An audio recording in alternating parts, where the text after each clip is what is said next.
We're so grateful to the both of you for agreeing to do.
Felt that yes, maybe I was made a star so that I could talk about this. And I felt it from deep within. I didn't know where it was coming from, but I felt, no, this is what God made me a star.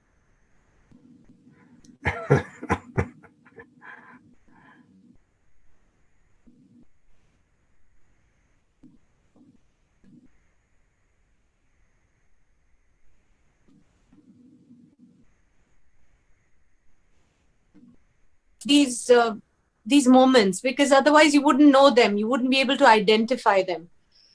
Thank you very much, Swamiji. I'll take you on to the topic for today. Was chosen by your people. They said it ought to be earn with dignity, spend with compassion. And I wanted to ask, the question arises when you feel there is a need of this kind. So, what is it? Where is that vacuum that you feel there is within us that needs to be filled? And that is why you chose this as the topic for today.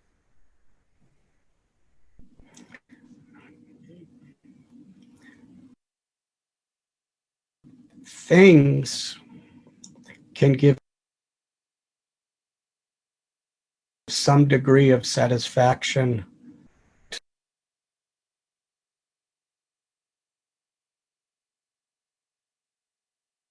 to the senses and to the mind.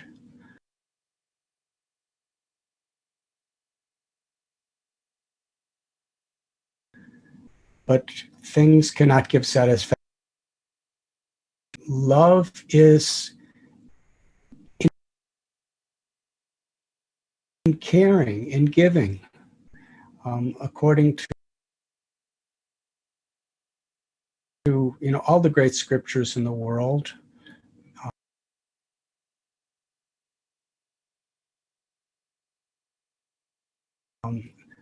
I'll specifically quote Bhagavad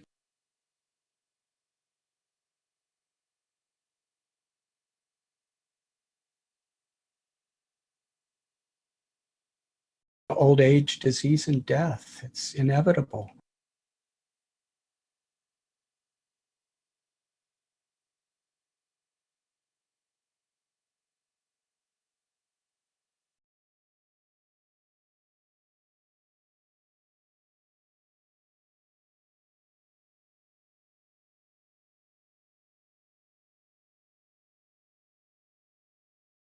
and the mind is changing.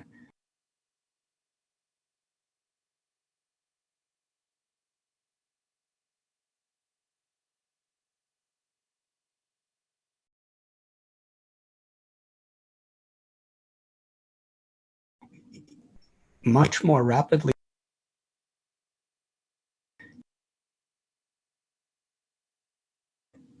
A peace, a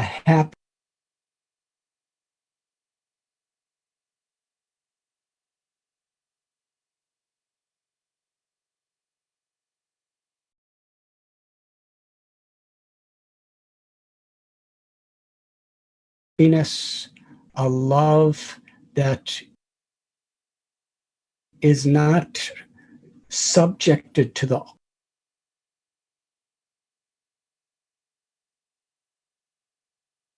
changing, unpredictable conditions of this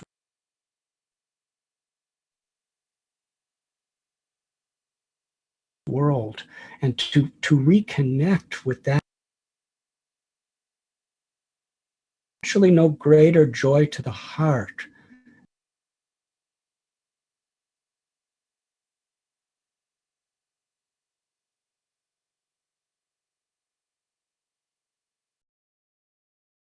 than living and speaking in a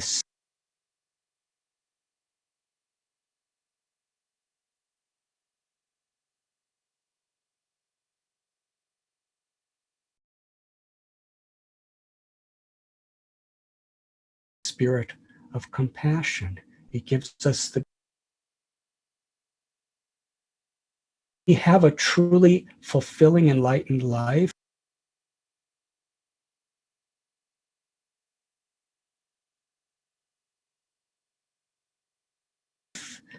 And we can leave a legacy.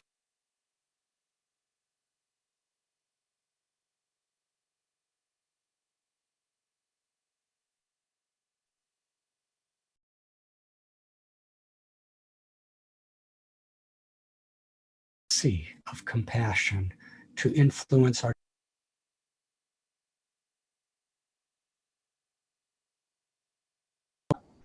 I don't even know who's living next door. How do I love them? How do I love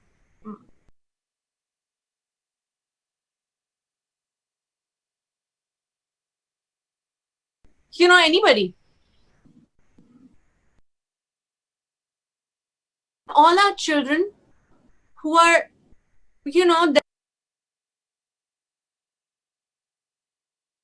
their education is totally different. Our education is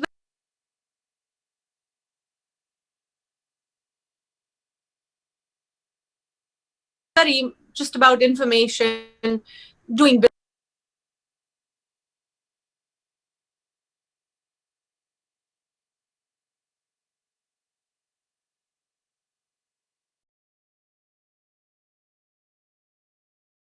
business, making money, compete little, or when they're growing,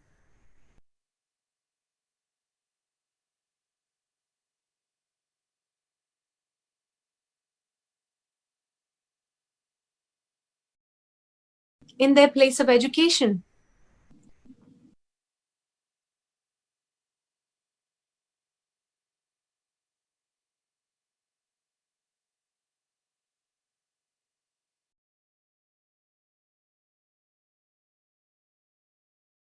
So I'm saying, where does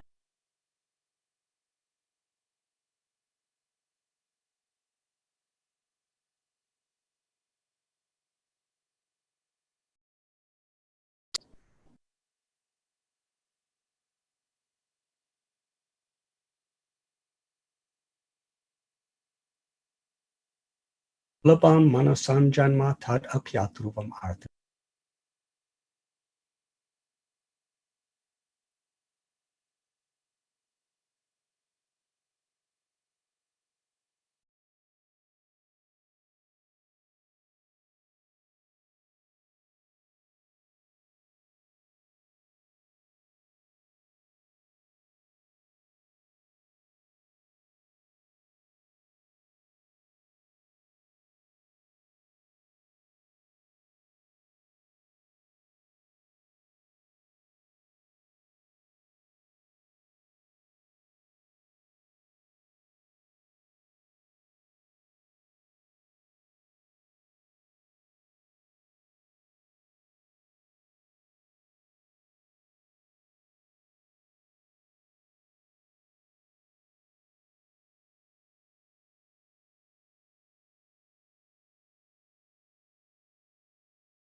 that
this understanding, this knowledge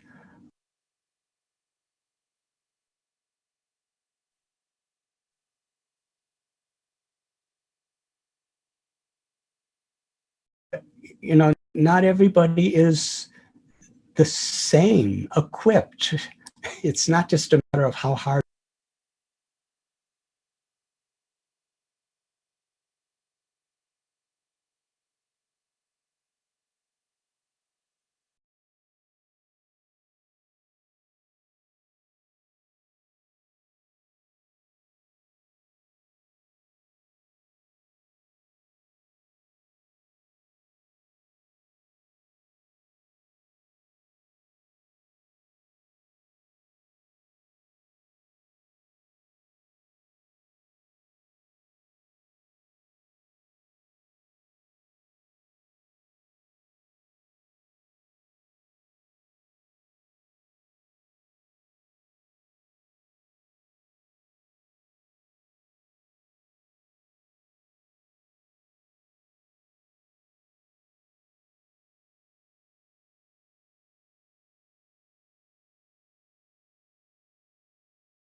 Ji, please bless me.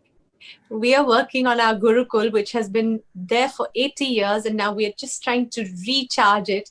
And these are exactly the values that we want to make again. They were there, but somewhere along the way, they slipped away. And we try. How we all education is have- today, kind of got commercialized. And now we're trying to bring it back along with these very values at the center, and then the education all around it.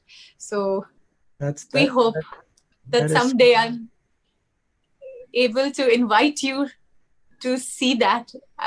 We're working on it, and in a year or 2 years, maybe, we will be on our feet. And I hope that I will invite you to come and see what we have tried to bring back. That's beautiful. Where is the Gurukula?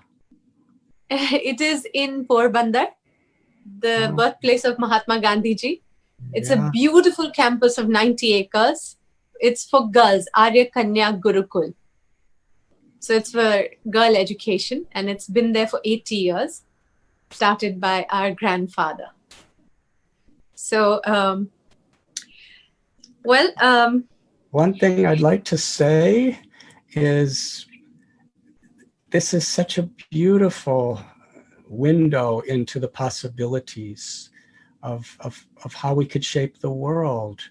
Your grandfather, through his concern and care to actually utilize what he had to uplift society, because when we uplift children, we are actually bringing light and prosperity on every level, spiritual, moral, economical, we're to the whole future.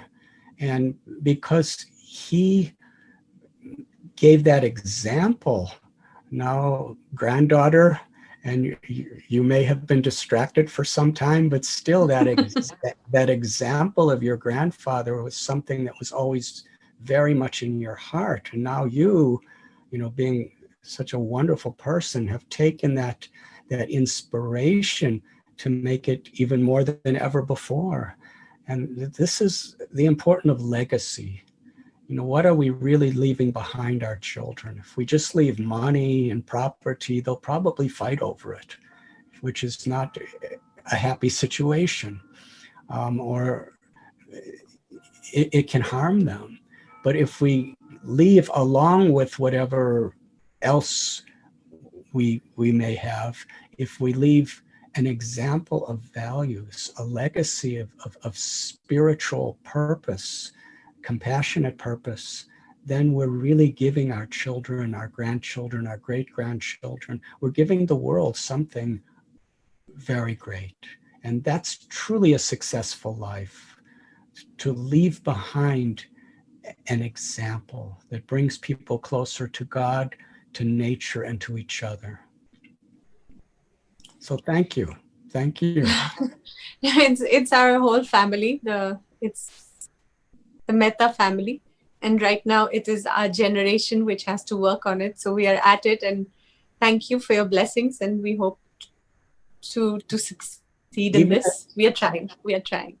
Even as a country, Juhi, India's greatness in the world has always been the sages, the rishis, the yogis, the encyclopedic scriptures which teach Ayurveda and so many various types of science in the Sanskrit language. There's mathematics, there's astronomy and astrology, there's agriculture, there's social organization, and there's also, it's all connected with the philosophy of living in harmony with our soul and with God. And this has always been the greatness of India. And, through the most ancient times, people from all over the world have come to India seeking spiritual enrichment. My beloved Guru, Srila Prabhupada, he left Vrindavan in India at the age of 70 and came to the West.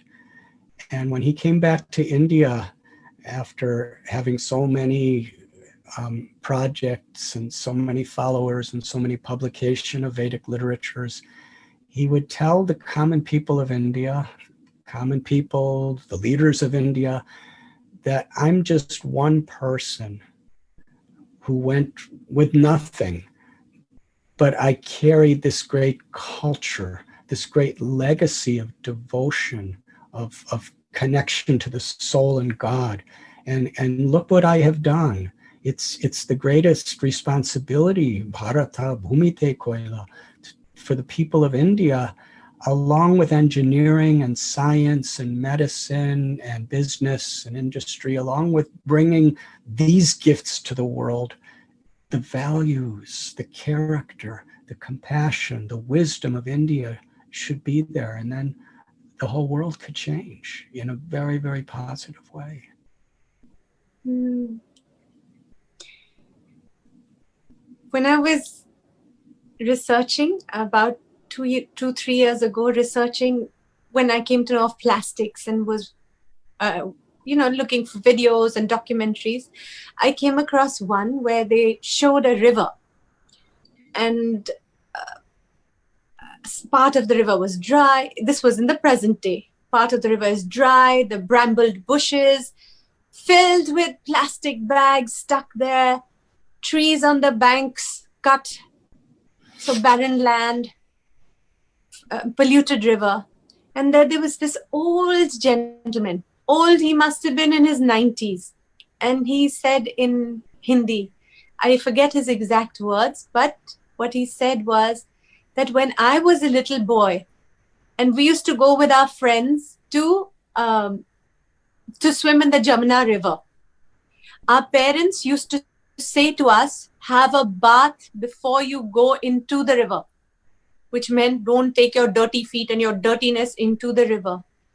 So he said, today, that time we were very poor, but we had so much knowledge.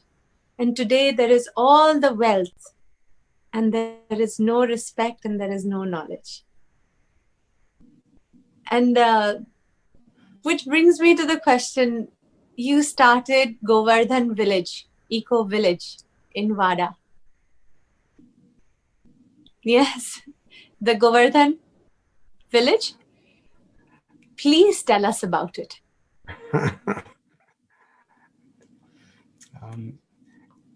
The idea of education,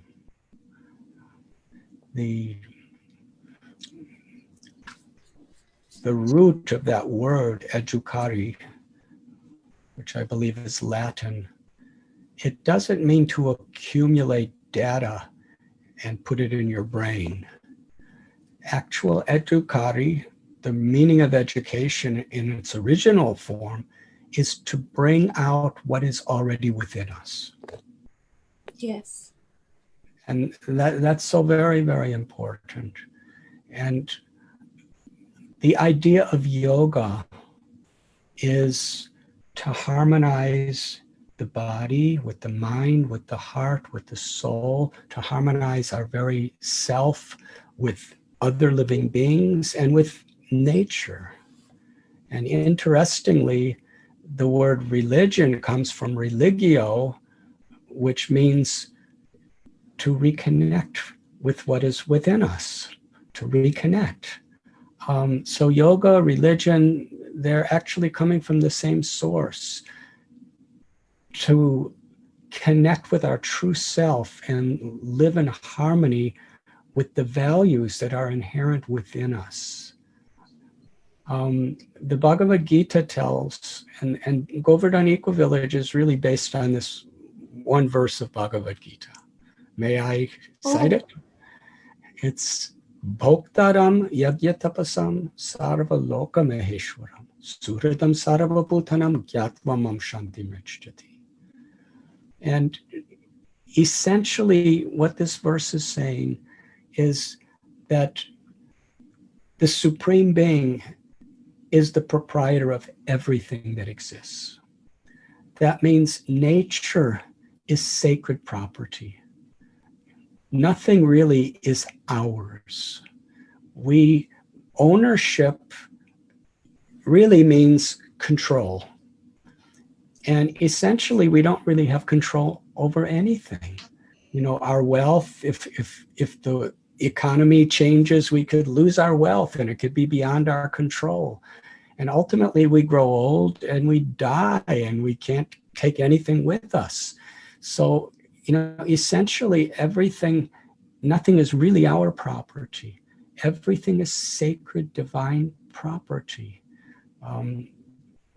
God is like the sun, planet, and all of nature and everything is like the energy of the sunshine.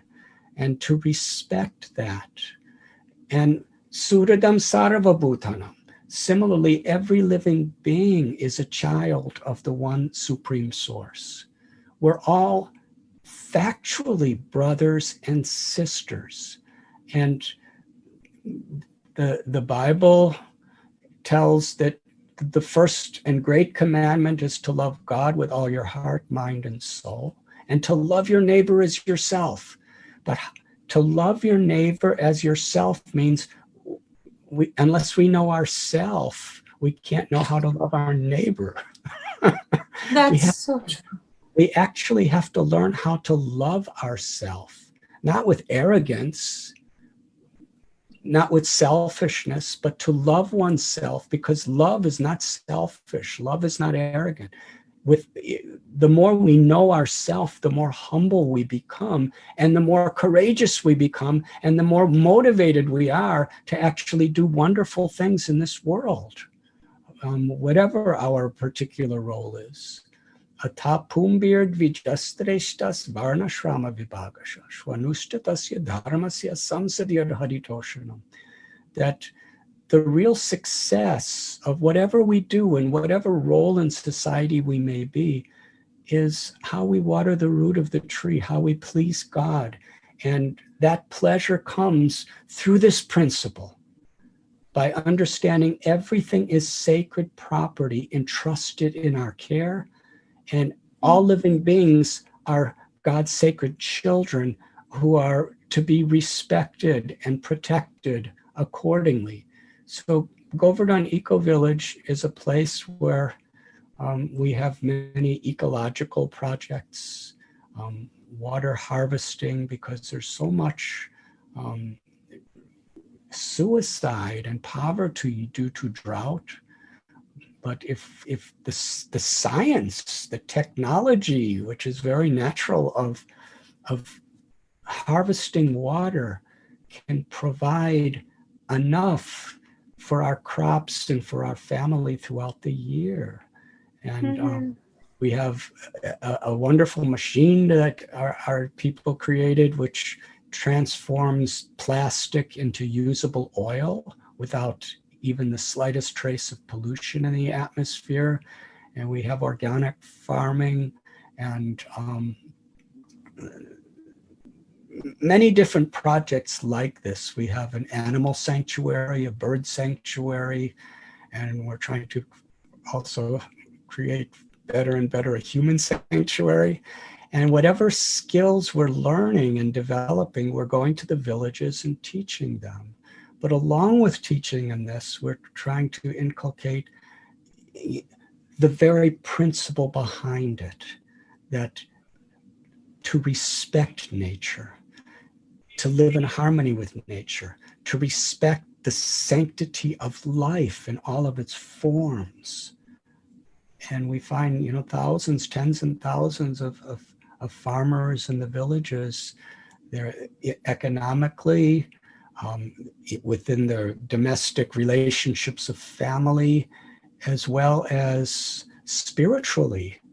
There's so much prosperity just because they're given the tools that are required, both in the values and the skills. And we find that through this, universities and colleges from all over India and actually all over the world are coming to participate and do conferences, and the United Nations have taken interest. So a little effort, we're doing small, but we're trying to do the best we can actually affect the world, and that's our hope. We have a school for yoga. We have a school for Ayurveda. We have a school for environmentalism. We have a school for animal compassion.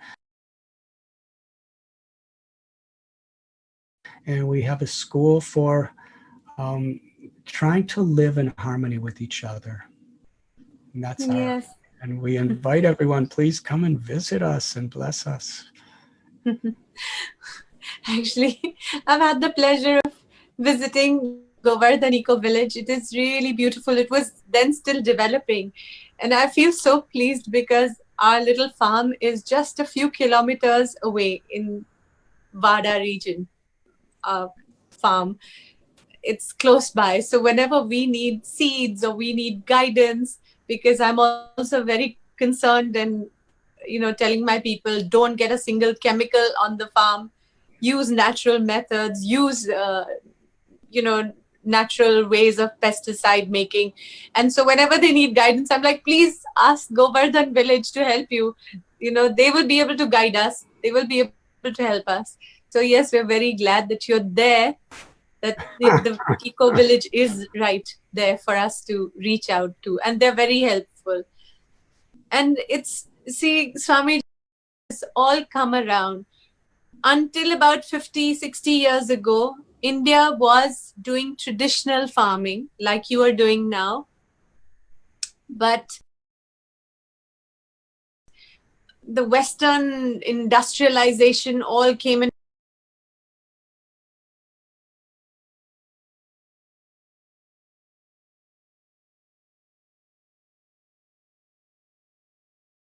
What are you doing with bullock carts and natural plows, and what is all this cow urine and all this cow dung that you're using?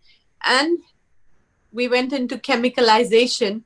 Today we have polluted everything, and now we're going back to organic farming. We call it organic farming today, but it was being done traditionally in India all along.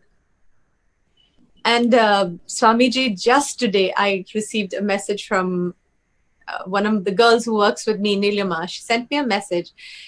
It's from Italy, a little snippet from Daily Mail.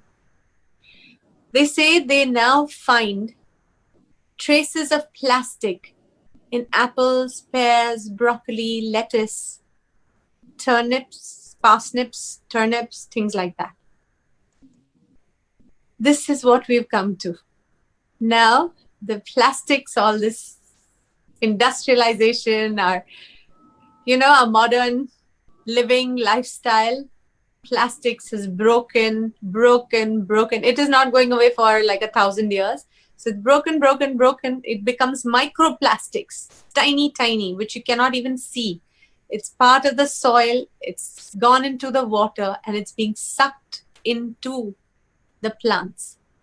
So this is where we've landed ourselves by not following tradition, by saying, no, we are smarter than that and we have technology and let's use it and let's twist and turn nature for our convenience, for our greed. So it was a shocking piece of news to read. One knew that plastic pollution has reached levels, unthinkable levels, but now it is in your food that you are eating, your plants, your vegetables, your fruits, and it's extremely sad. What we are, like you said, what are we leaving? What are we doing for our children? Where are we going? And when we build a house, whether it be a simple little hut or whether it be a beautiful mansion or skyscraper, it's very important that we have a strong foundation. And what you're saying, Juhi, is so crucial for the world to hear, that oftentimes what goes in the name of progress is how we build the house, what type of luxurious furnitures, what type of architecture, but we cannot neglect the foundation. It's wonderful to build a great house, but we need to be attentive toward the foundation, because otherwise it's not sustainable. When a storm comes, and storms will come, it will collapse. So similarly, when we're building our economy, when we're building, our industries, whatever science, education, whatever fields we're developing, we have to be very much aware that we have a good foundation. And that foundation is the values, the character, and the spiritual understandings that we have of how actually everything and everyone in this universe is connected. It's not a belief. We are all connected. And if we don't respect each other, then we exploit. We live with negligence of what we're doing to the future.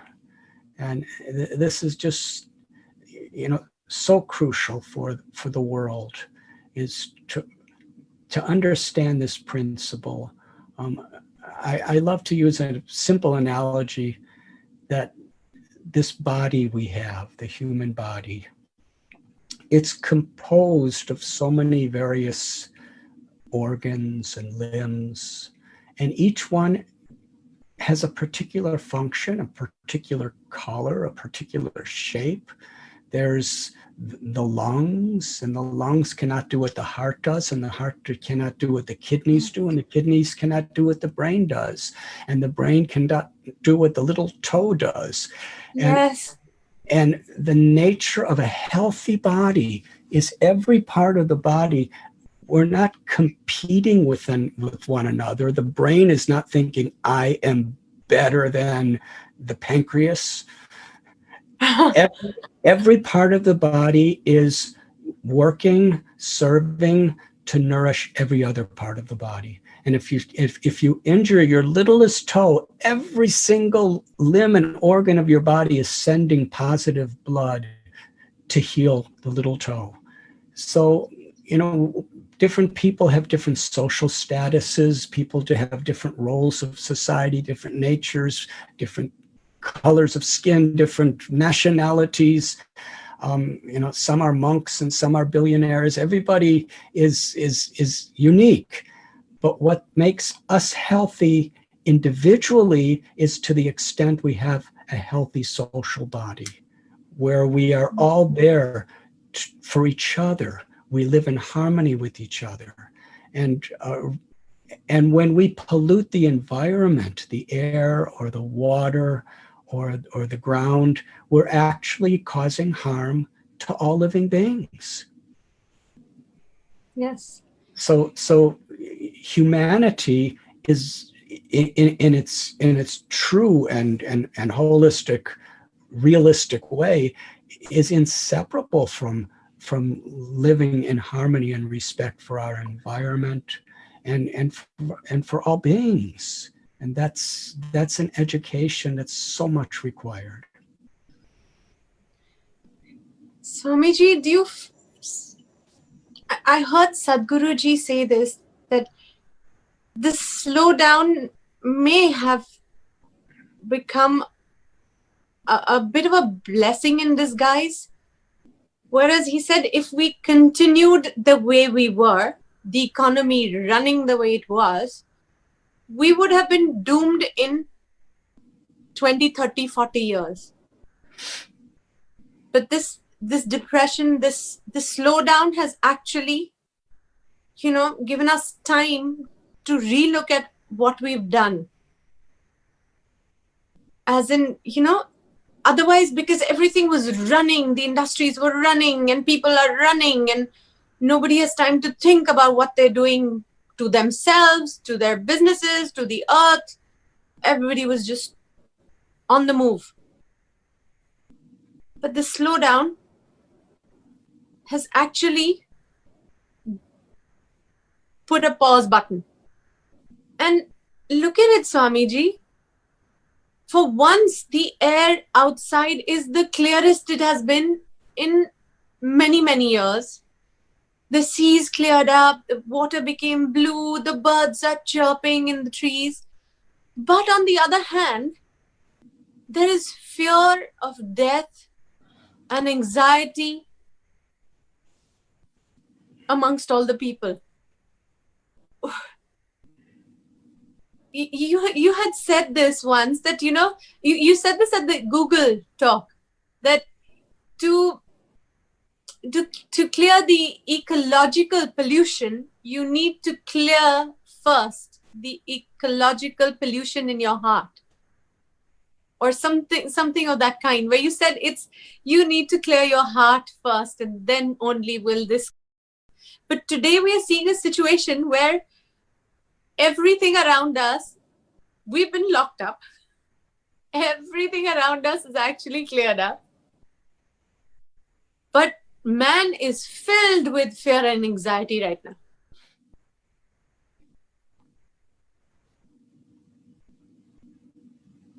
Anxious because of the virus, because of death, or is it just ignorance? What is this strange?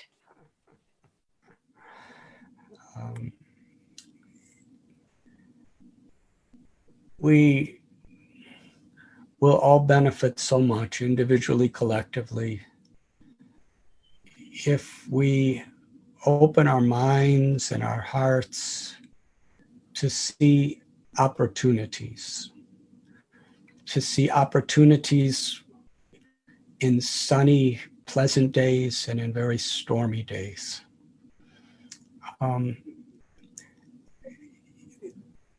This situation that we're facing, it could be a curse or it could be a blessing, according to what we're seeking within it.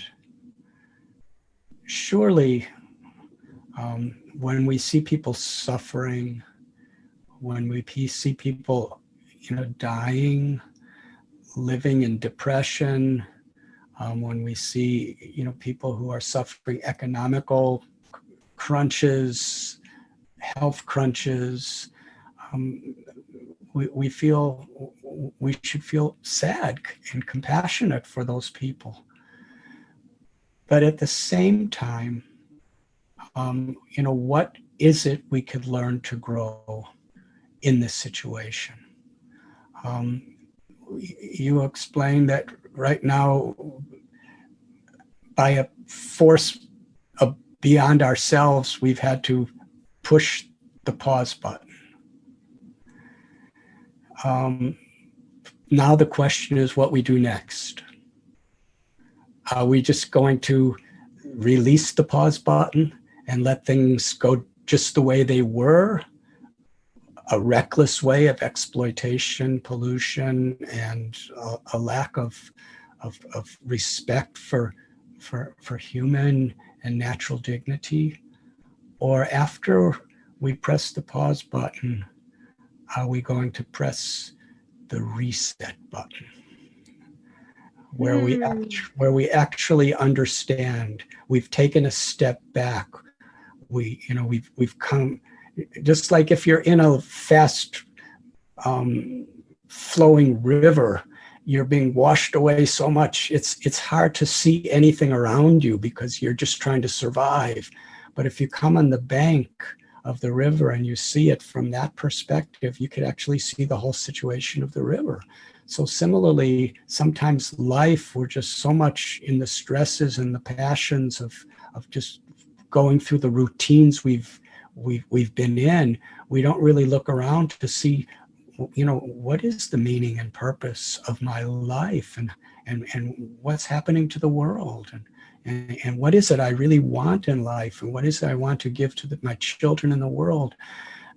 But this is an opportunity to step back and to actually see. And sometimes we become discouraged because who am I? there's so many billions of people in the world and everything is going in such a direction. Who am I to make a difference? But actually, each and every one of us can make a historical difference by just living with integrity and compassion, living in harmony with God's grace the best we can. There's the beautiful story of Hanuman, who was lifting huge mountains to build a bridge across the ocean. And there was a little squirrel who was just, little pebbles he was pushing on. And Lord Rama, he told Hanuman that squirrel is doing exactly as much as you are, because that squirrel is doing the best she can, and you're doing the best you can. And the greatness of one's legacy is the sincerity and the integrity of our efforts, not the quantity. And what pleases God and what ultimately changes the world is that we're all just trying our best. Nothing is insignificant if it is done with sincerity and devotion and compassion. It's actually the greatest thing. You were speaking about your Gurukul in Mahatma Gandhi's birthplace. Gandhi said, be the change you want to see in the world. And that's where real fulfillment and meaning comes, when we're trying to be the change. We're sincere. We're trying to take guidance from people who inspire us. We're, satsang. We're taking guidance from holy people, from enlightened people, from like-minded people to make a change in the world. We have a sadhana. We have a time when we're putting some quality energy to reconnect with God and ourself within our heart through our spiritual practice. And then we live with this type of character, with this type of integrity. Seva. Seva means the joy that we find from being the change we want to see in the world through service. And Porbandar is also the place of Sudama Vipra. And that story is the same message. Sudama was a completely poverty-stricken Brahmin, but he knew Krishna when he was young, at school, at a Gurukula in Ujjain, actually. And Sudama was living in a little hut in Porbandar, and his good wife, she inspired him, go see Krishna. And he went, and all he had to offer Krishna was some dry chipped rice, poha. Today we buy poha, but we buy it from grocery stores where it's finely processed and everything. But in those days, Sudama just went, he and his good wife, they went begging. And usually people don't give beggars the best thing. They give usually the thing that means the least to them. So he begged for some of this chipped rice. And Krishna just ate one grain of that chipped rice, and he was so totally satisfied that when Sudama went home, he had a magnificent palatial home that just manifested. But the most beautiful part of this story, from your place, is that Sudama and family, they had the same spirit of devotion and sharing and compassion when they were living in a little hut in poverty and when they were living in a magnificent palatial building greater than Indra. It doesn't matter whether we're fabulously wealthy or whether we're living in a little hut. What matters is the sincerity of our intent to be the change we want to see in the world. That's what makes life meaningful. That's what makes life great. And when we all respect and honor what each other can do without being envious or arrogant, then we actually find the real joy, the real peace, and the real love which is within us. That is so beautiful. I hope I will carry those words in my heart and work upon them, absorb them. We have just my last question, because there's a lot of people over there in their homes who are anxious at this time, probably live in some kind of fear, maybe the elderly who feel, unsure of what the next day brings for them. People, like you said, who are economically now in hard times. Any words of any messages or any words of calm that you would like to say to them? When Draupadi was in a most distressful and hopeless condition, she took shelter of Krishna. She took shelter of God. And, whatever situation we're in, our supreme lover, our supreme beloved, our eternal friend, we call Krishna, Rama, God, is within our hearts. And to be aware of that I'm an eternal soul within this body. And whenever I take shelter of the Supreme Beloved, that's where I find the greatest shelter. And that's where I can inspire others with the greatest shelter. And that's where real peace and that's where real happiness is. And that's beyond all the changes of this world and beyond death itself. And that's the opportunity that all of us have. That's Dharma. And that's the potential that is so beautiful. And oftentimes we get so distracted, we forget our potential. I remember my beloved teacher, Srila Prabhupada, when he went to England, he was challenged by some journalists. Why have you come to this country? We have our own religion. We have our own everything. Why have you come? Mm-hmm. And Srila Prabhupada smiled and said, actually, the British ruled over India for approximately 2 centuries. And so much of the wealth and treasures of India you brought to London.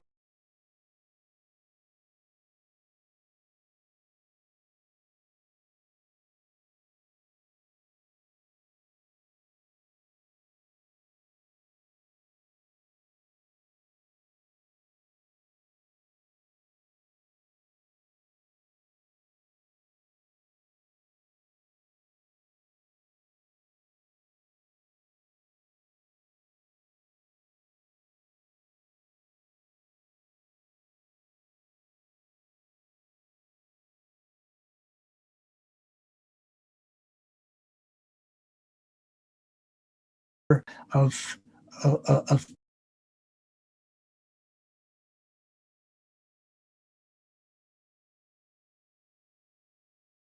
people who inspire us, that can transform our lives. And then when this pandemic or whatever other calamity may pass, we have something we've never had before. We've discovered the treasure that is forever our most sacred and valuable property. Our potential to love, to care, and to be instruments of God's compassion.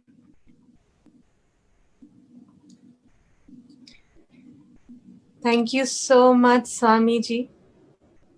Your words make me once again realize what a guru does for us. Takes us from darkness to light. From the darkness of ignorance, fear, anxiety, anger, shows us the right path, illumines our life. And you have done that once again today. For me and for all who are listening to you today. I cannot thank you enough. I had heard something very, very sweet.